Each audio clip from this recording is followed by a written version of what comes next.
Hey, this is Joe Luciano, Realtor with Bentley's Real Estate. Today I'm going to go over the Haverhill real estate market, what it's like living in Haverhill, and whether or not you should consider moving to Haverhill, Massachusetts.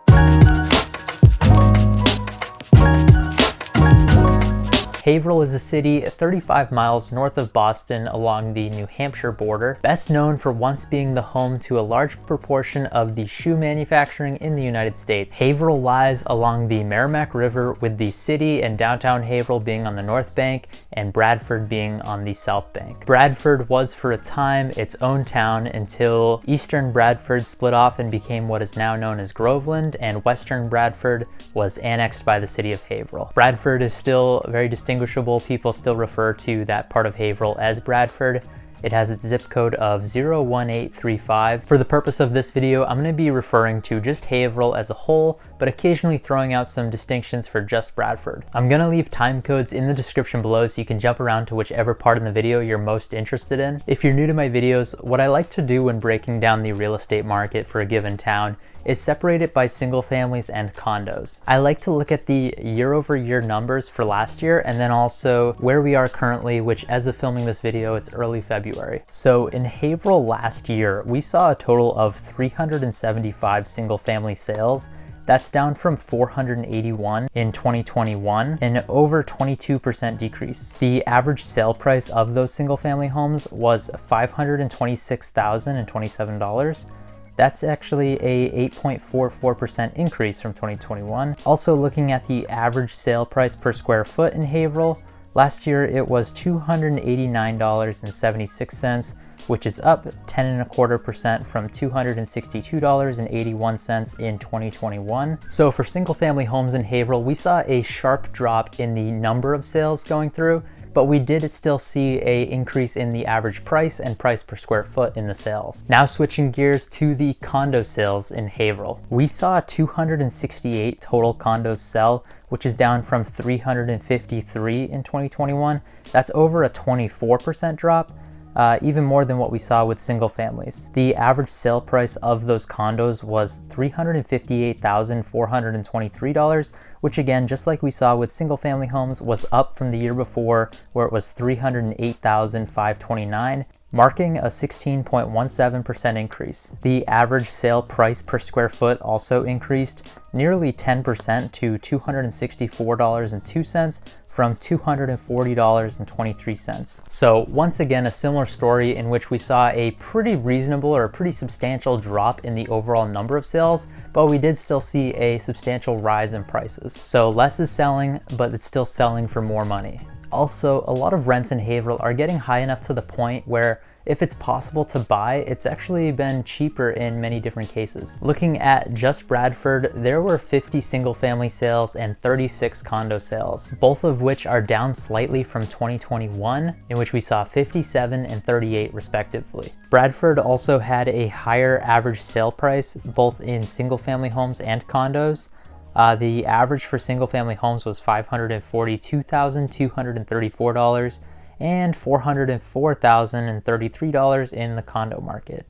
That's up 10 and 17% from the year before. The price per square foot in Bradford sat around $270 per square foot for both single families and condos. Now, I would be somewhat remiss if I was making a video talking about the Haverhill real estate market and didn't even mention the multifamilies. I usually only focus on single family homes and condos, as I'm primarily making these videos for the owner-occupant type. But I wanted to include multifamilies on this list because A, they make up such a large part of Haverhill's real estate market, but B, a lot of people looking to get into the multifamily market, or even just a smaller multifamily for extended family, it makes a lot of sense looking at Haverhill, so I thought it would be an important number, an important metric to include in this, as even I myself would consider buying a smaller multifamily home in Haverhill. There were 131 total multifamily sales in Haverhill last year, with a majority of those being two families. The average sale price last year was $608,204, which is up 14.5% from 2021,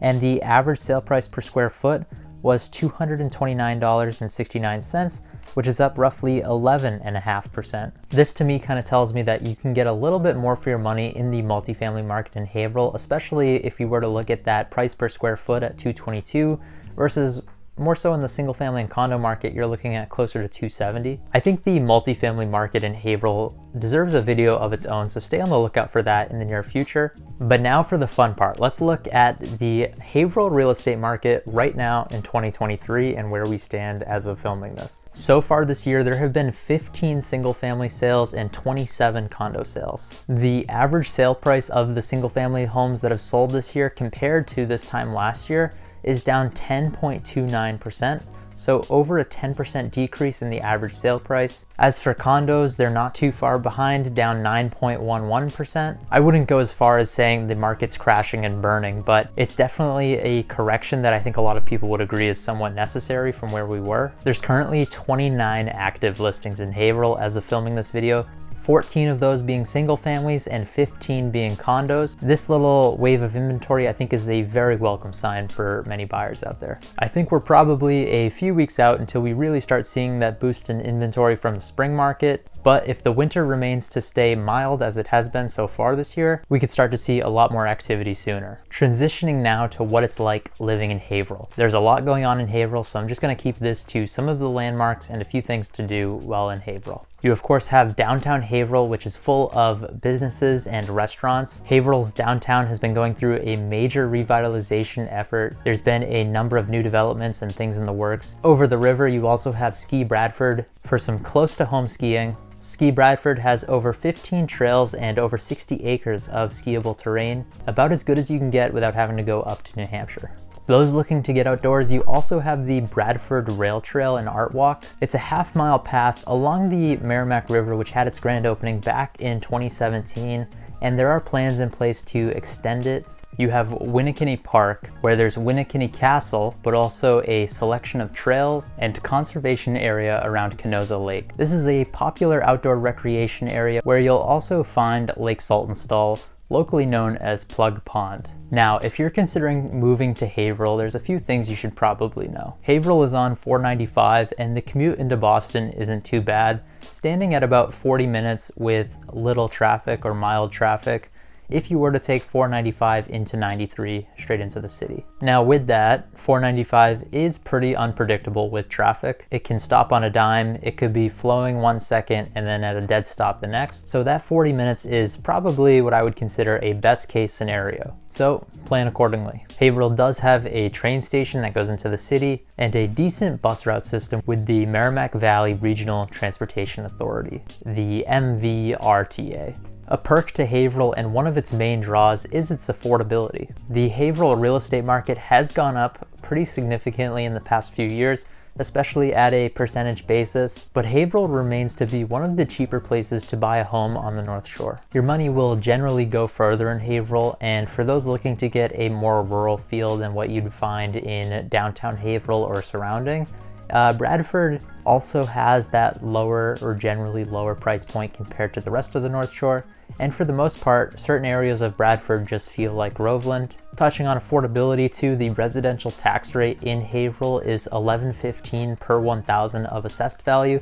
This is one of the lower rates in the county. And finally, with the recent revitalization efforts going on in downtown Haverhill and in Haverhill in general, I think Haverhill provides an ample investment opportunity. I think we'll most likely see decent appreciation throughout Haverhill as it continues on the path that it's been going on for the past few years. If you've enjoyed the video, a like would be greatly appreciated. Be sure to subscribe to the channel as I plan to hit all the different towns in the North Shore and go much further depth on Haverhill, perhaps the multifamily market in Haverhill. I post new videos every Friday. Follow me on Instagram at Joe's Homes. All of my links and contact info can be found in the description below. Drop a comment on anything you think I missed or what you'd like to see me cover next. If you're in the market to buy or sell a home in Haverhill or nearby, give me a shout. I'm your guy. But until then, thanks so much for watching.